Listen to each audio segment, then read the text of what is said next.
Yo, I'm Toycat, and at one point the British Empire ruled over a quarter of the world's area, but now it rules just this tiny couple of islands over here, and even then, not the entirety of those islands, because as you'll know, the British Isles are made up of two countries, the United Kingdom of Great Britain and Northern Ireland, and then Ireland regular. This is the two countries that comprise the islands, if you don't include the fact that the UK is made up of several countries, but also in the British Isles are some crown dependencies. These are directly owned by the crown and not by the United Kingdom, meaning they're in this weird limbo of not quite being their own countries, but also not quite being a part of the UK. This is where you might logically assume it ends, but then we talk about places like Gibraltar, or the British Virgin Islands, or the Turks and Caicos, and indeed many other examples of these around the world. Here is a fun map of all of the UK's overseas territories, which are more or less parts of the empire which didn't want to fully leave, and these are therefore a part of the UK, but are they really? This is a question I've always had, and when I went to Gibraltar, I felt like my answer to it was yeah. Weirdly enough, it takes on some local characteristics, but it fully feels like a part of the UK, but this was just one example of it. Maybe Gibraltar is the most British of the UK's overseas territories, and so I'm on a bit of a mission to see as many of these as I can. This is surprisingly hard. I mean, if you look at the territories around the world, if you look at them all on a map, you can see very quickly that the British Antarctic Territory might be a territory, but can you ever actually go there? I mean, honestly, let's be real, who even lives there? If you count penguins, then a lot of people, but otherwise, if you're like me and you don't count penguins, it's an unpopulated, basically deserted territory. And by the way, just in case you want proof that penguins aren't people, I did check on the list of slurs here, and there is not a single slur about penguins. There is some references to penguin books when all these slurs come up, but that proves if there is no slur against penguins, then they are not real people. And so interestingly enough, to go back to the point here, if you wanted to see for sure if one of these places were British, you could do a quick Google search and you could be like, oh yeah, so is this place over here, does it look very British on the ground? I mean, Bambara Beach, that sounds sort of British, and the Montpellier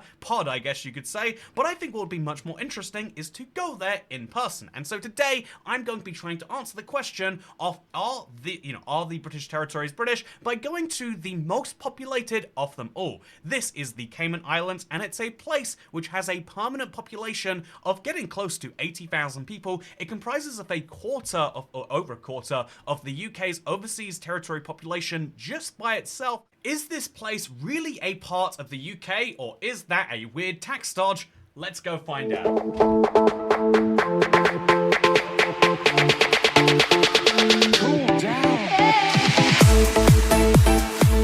So I booked this flight with a upgrade voucher from a credit card, and it apparently is one of the few seats in the world where you face backwards, which is pretty fun. Also comes with free mimosa. To Canada we go. I have landed in Canada, population 41 million, and after going through the interesting immigration service where if you land in Quebec, there's a second layer of that fun fact if you feel like going through it, I have now gone to my hotel, which I would love to gush about. In fact, here's me doing that. Montreal is one of the few cities in the world where I have a hotel where I'm like, that's the one I stay at. Usually I play the hotel roulette, I just book the cheapest hotel for the night, but this is one of the few places where like, there's one that's not that unaffordable, but it comes with so many fun perks. One of which is a bird, by the way. He goes home every night apparently, but this is Boxy the bird. There's a climbing wall just down here. Absolutely fascinating. There's a full gym down there and a full breakfast every morning. And then there's a sauna and a pool on the roof, which is cool enough too. Bear in mind we're right in the center of the city, but come look at the room. Whoa, look what it's doing. It knows we're coming in, and so it's opening the blinds for us. There's a bathtub just in the corner over here next to the bed. I love this place so much. Like if there were reasons to be in Quebec, I would stay. I would invent them to stay in this hotel room. So the lamps behind the bed are clever, but they're wireless chargers as well. It's someone who's thought about the pain of having to find an adapter from your bag when you've just gone in from a flight. Nope, on it goes. Look at this. It looks like it's wall art. Then you take it down. I am not smart enough to use it. Yeah. Oh. As you can see, chair. As you can see, oh, chair. It's a Murphy bed too, so if you need to entertain, again, not that you really need to do that in your hotel room, but the fact that you have the option, I love this place. You can tell this was like an artist or like someone who just really was trying to work out what they wanted from a hotel, whereas most big brands that are going for luxury, they work out what will sell first and then try to reverse engineer. Whereas this is the sort of hotel where you're always just finding things that are nice and clever in some way. Even just dumb stuff. Like I don't experience this a lot. Maybe it's common in North America, but it's the fun little tap where like you turn it on, etc. But then look at that. You can spray it at people.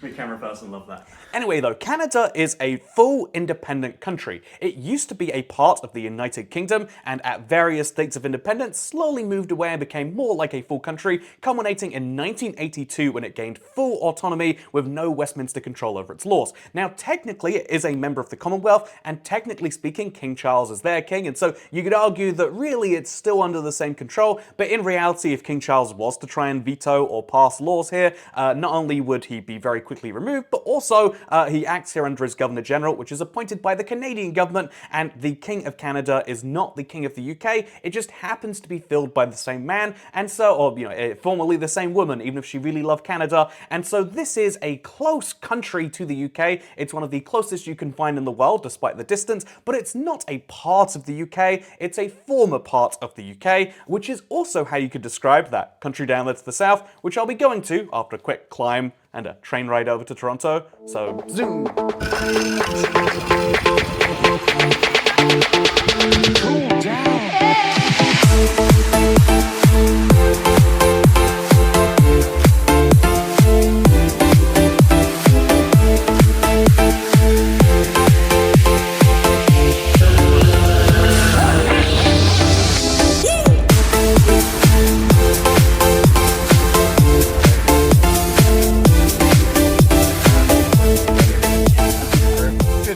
Train ride, by the way, but I'm now on an international flight, and I want to point out the weirdest toilet.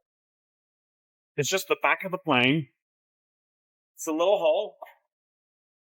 Then there's this toilet here. It's the loudest toilet I've ever been in, so I'll use subtitles to explain what's happening now, because I'm about to land in Charlotte, which is not just the name of your ex-girlfriend, but is instead one of the largest cities on the east coast of the USA. Wait, this doesn't work. Do I move this further backwards and me further forwards? That doesn't work either. Okay. The USA. Have you ever seen this many travelators in one place? Where are they all going? Is this like highways and places? Are you recording me recording myself? Perfect. There's just so many of them. I don't understand it. America loves the roads. One of the things I was excited to do while I was here was go to a cookout. It is a regional fast food chain. Love those. But the hotel employee repeatedly, upon hearing about my plans, was like, "Y'all ain't going to cookout. Trust me when I say that y'all will not be safe. Y'all will not be making it back." And if you look on a map, it is incredibly close. But my mapping skills are not a match for a very drunken hotel employee yelling that I should not be going there. I had a bit of a mishap at security, and it means that despite getting to the airport just under 2 hours before the flight, somehow I need to run to the gate for an international flight. But here are some facts about the USA. Did you know the population is 342? Whatever. Post me will do this. Welcome to the United States of America. This is a country with a population of 342 million that left the United Kingdom in the late 1700s and as a result has full autonomy but does not have the same king like many other former UK colonies. Or I should say they don't have the same king. They do have a king. He's just elected every 4 years. It's a weird system they're trying out over there. And so interestingly, the United States actually is a fully independent country that has close relations with the UK. They are sometimes described as the best of friends, but is entirely its own separate country, which can be compared to the Cayman Islands, where we'll go now. Welcome to the United Kingdom, or at least one of the weirder corners of my country, apparently. You can probably already tell from the weather and everything else that the weather culture and climate do not match the rest of the country. However, there are 5 key questions I have about this place, and I've got 24 hours to try and answer them, so let's go. It's so hot. So the answer to the question, which side of the road do you drive on in the Cayman Islands, is easy because it's left. However, a slightly more complex answer is which side of the car do you drive on? Usually this is flipped from the side of the road so that, drivers go close to each other, it's safety or something like that. And there are some countries where it's always flipped because they get cars from a different country to the country they get the side of the road from. But interestingly here, it is almost a 50-50 split. I'm about to drive on the left side of the road on the left side of the car, but right here you can see two examples. One is left-hand drive and one is right-hand drive. Very confusing if you ask me, and hopefully not confusing enough to cause problems. By the way, it actually gets even more confusing than this because all of these signs are in miles per hour, despite, I assumed only 2 countries in the world use miles per hour, and I guess I am right because this is the UK. But even more confusingly, the cars, at least my car displays kilometers an hour, so there's, and I assume a lot of others do too, because of the imported nature of them. And so even beyond this is the fact that fuel is sold in gallons here, unlike the liters in the rest of the United Kingdom and the majority of the world, if we're being honest, and it's priced using Cayman Island dollars. But we'll come back to that in a second. The second question is a logical one you might have about where, how do you get here? If this is a part of the United Kingdom, then is this just somewhere I can freely live? Do I need a visa to live here? Do you need a visa to live in the UK to come here?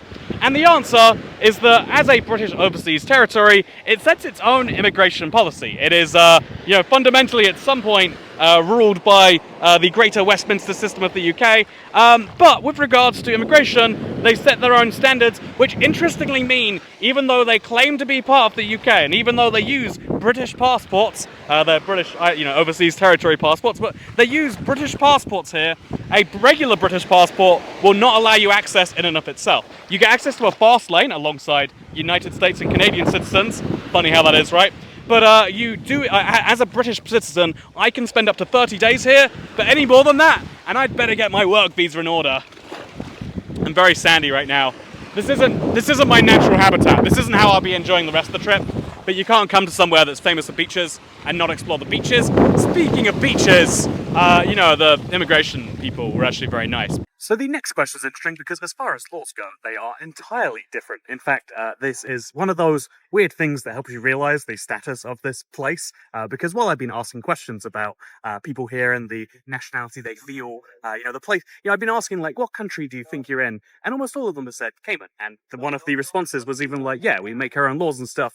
Therefore, you could say it's a country.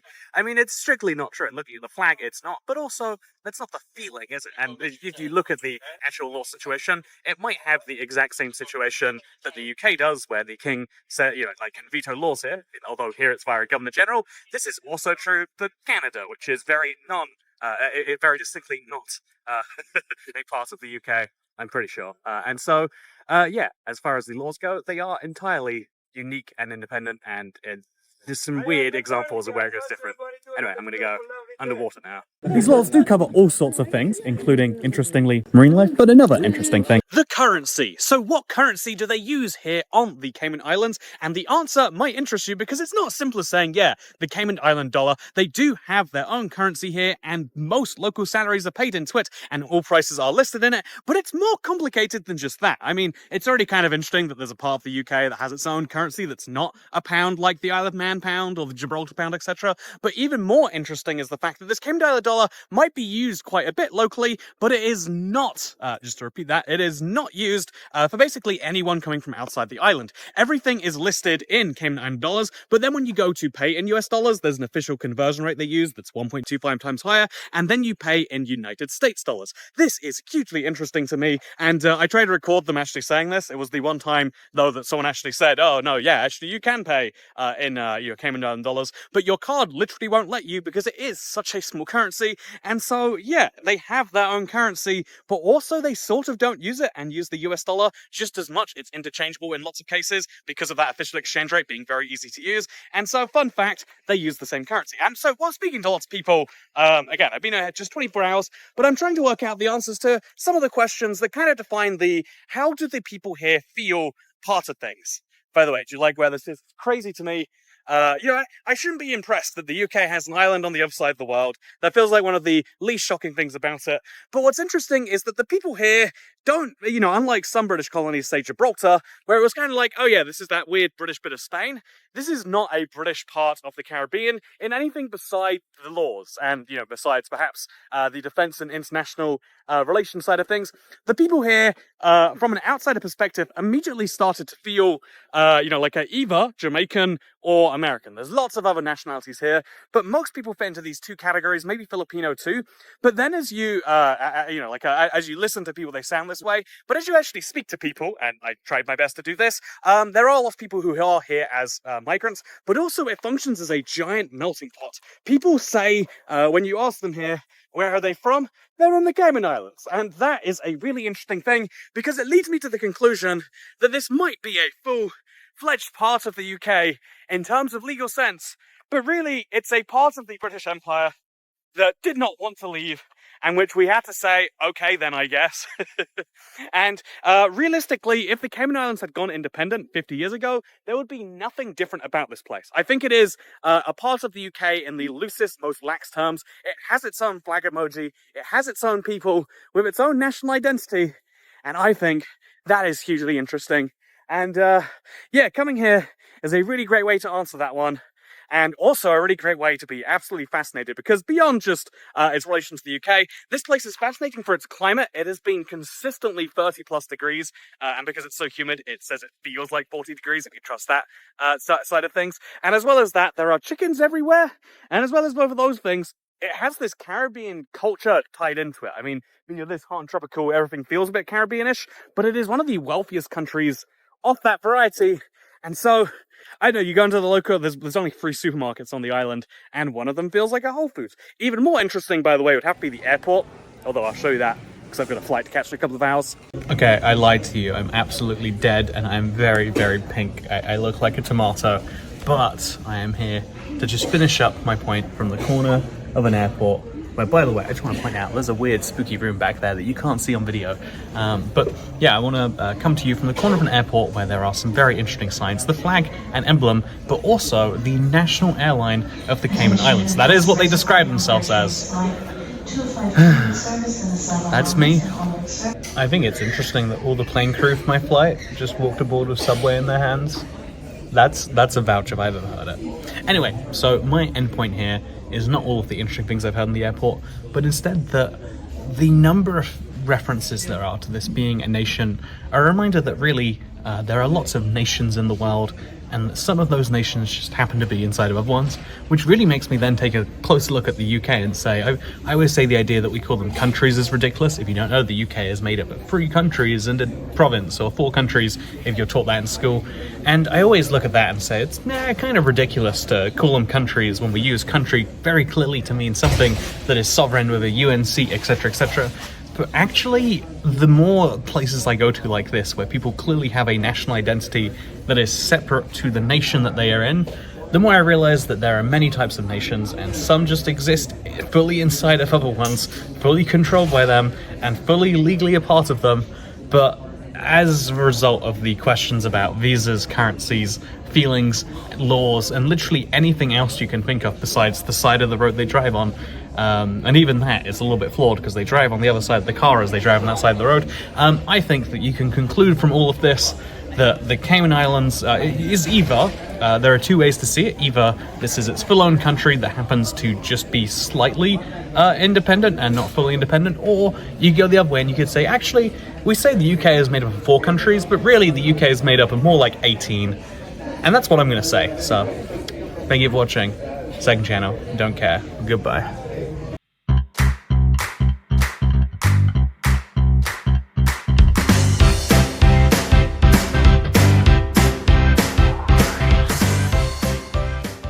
Please board the next available train from either platform. The first stop will be for all B gates, and the second stop will be for all C gates. Need a life jacket? Yes. Okay, here we go.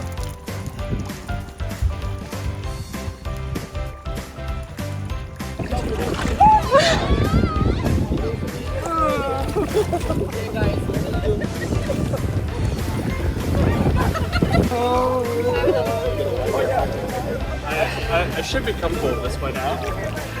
I find this to be weird. There's floating carpets, and those floating carpets really want some food from me. I don't know how to tell the carpet that I don't have carpet there. There you go. There you go. Just keep rubbing it gently. Hiya guys, there's a lot more food in the bucket. Give her some food. Give her some squid. Give her some more food. That is the reason why she's here.